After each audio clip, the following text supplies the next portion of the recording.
বাংলাদেশি হিন্দুদের দেশ ছাড়া করবে মোদি, কি কি ডকুমেন্টস হাতের কাছে রাখতে হবে, 1971 সালের আগের ডকুমেন্টস লাগবে কিনা?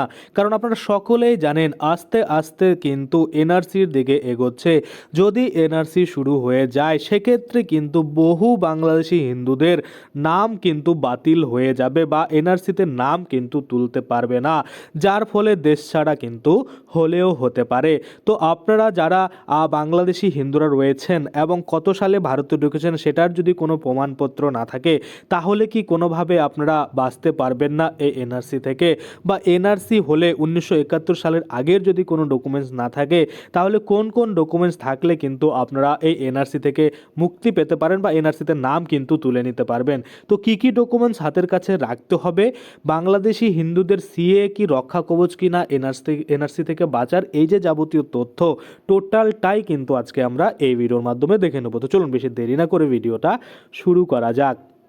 তো দেখুন, আপনারা প্রথমে দেখতে পাচ্ছেন এখানে ডকুমেন্ট লিস্ট এতে বলা হয়েছে a copy of any one of the following documents to prove that the applicant is an national of Afghanistan or Bangladesh or Pakistan. অর্থাৎ এখান থেকে যে কোনো একটা ডকুমেন্টস আপনাকে দিতে হবে যেটা দিয়ে প্রমাণ হবে যে আপনি আফগানিস্তান, বাংলাদেশ বা পাকিস্তান থেকে এসেছেন। প্রথমে বলেছে কপি অফ দ্য পাসপোর্ট, যদি আপনাদের পাসপোর্টের কপি থাকে তাহলে কিন্তু হয়ে যাবে, বা রেজিস্ট্রেশন সার্টিফিকেট যেটা এফআরআরও বা এফআরও দিয়ে রেজিস্টার সেটা যদি থেকে থাকে তাহলে আপনারা দিতে পারেন। বার্থ সার্টিফিকেট দিতে পারেন, school living certificate, school certificate, education certificate দিতে পারেন, যে কোনো একটা আইডেন্টিটি প্রুফ যেটা গভর্নমেন্টের দ্বারা ইস্যু করা সেটা আপনারা দিতে পারেন। এবং আপনারা কিন্তু এনি লাইসেন্সও দিতে পারেন এবং ল্যান্ড রেকর্ড থাকলে ল্যান্ড রেকর্ড দিতে পারেন। আমরা যদি দেখি যে কোনো ডকুমেন্ট যেটা কিন্তু আপনার যে গভর্নমেন্টের মানে ইস্যু করেছে সেই গভর্নমেন্টের থেকে আসছেন, যেমন বাংলাদেশ থেকে আসলে বাংলাদেশের গভর্নমেন্টের দ্বারা যে তৈরি করা সেই ডকুমেন্ট যে কোনো একটা থাকলে কিন্তু হবে, যেখানে কিন্তু শো করবে যে ধরুন আপনার বাবা রয়েছে, আপনার বাবার সাথে আপনার নাম রয়েছে। যেমন অনেক আগে কি হতো যে পাসপোর্টের নিচে কিন্তু যাদের ছোট বাচ্চা থাকতো তাদের কিন্তু নামগুলো লেখা থাকতো, যে ছেলে না মেয়ে, কত বছর, সেটা কিন্তু লেখা থাকতো। সেরকম ডকুমেন্টস যদি কিছু থেকে থাকে যেখানে ফ্যামিলি ট্রি রয়েছে সেটাও হবে। তাছাড়া লাস্টে যদি আমরা দেখি any other document issued by the government, এখানে কিন্তু পরিষ্কার বলছে যে কোনো একটা ডকুমেন্টস মানে যেটা গভর্নমেন্টের দ্বারা ইস্যু করেছে। এগুলো ডকুমেন্ট কোথাকার চাওয়া হচ্ছে, এগুলো কিন্তু আপনি যে দেশ থেকে এসেছেন সেখানকার চাওয়া হচ্ছে।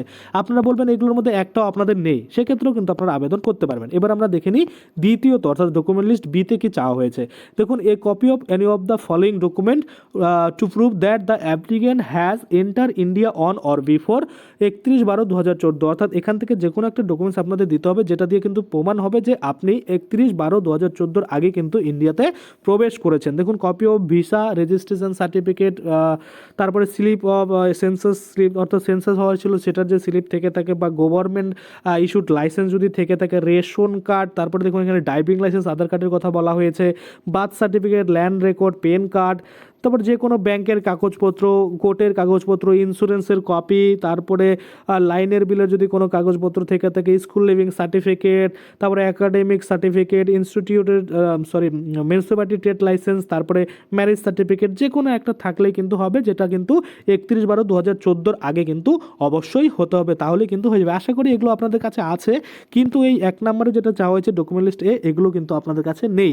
তো সেক্ষেত্রে আপনারা কিন্তু এনএক্সআর 3 একটা ফর্ম রয়েছে যেটা কিন্তু ফিল আপ করে কোর্ট থেকে অ্যাফিডেভিট করে অ্যাফিডেভিট বলছি কোর্ট থেকে কিন্তু আপনারা মানে ওটাকে নোটারি এফিডেভিট করে তারপরে কিন্তু আপনারা সেটা দিয়ে আবেদন করতে পারবেন। তো কিভাবে করতে হবে সেই নিয়ে কিন্তু অলরেডি আমার ভিডিও রয়েছে, যে এনএক্সআর 3 ফর্ম কীভাবে ফিল আপ করতে হবে, সাথে কী কী ডকুমেন্টস লাগবে, সমস্ত কিছু কিন্তু অলরেডি আমি ভিডিও বানিয়ে রেখেছি। আপনারা চাইলে আগের ভিডিওগুলো দেখে নিজেরা কিন্তু ওই ডকুমেন্টসটা মানে নিজেরা বানিয়ে তারপরে কিন্তু আবেদন করতে পারেন। এবার এই যে এনআরসি হলে সিএ এর সার্টিফিকেট থাকলে আপনারা নাম তুলতে পারবেন, এটা কিন্তু ভালো।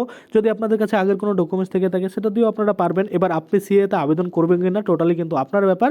আপনার যদি মনে হয় আপনি আবেদন করবেন সেক্ষেত্রে করবেন, যদি আপনার মনে হয় যে আপনি করবেন না সেক্ষেত্রে করবেন না।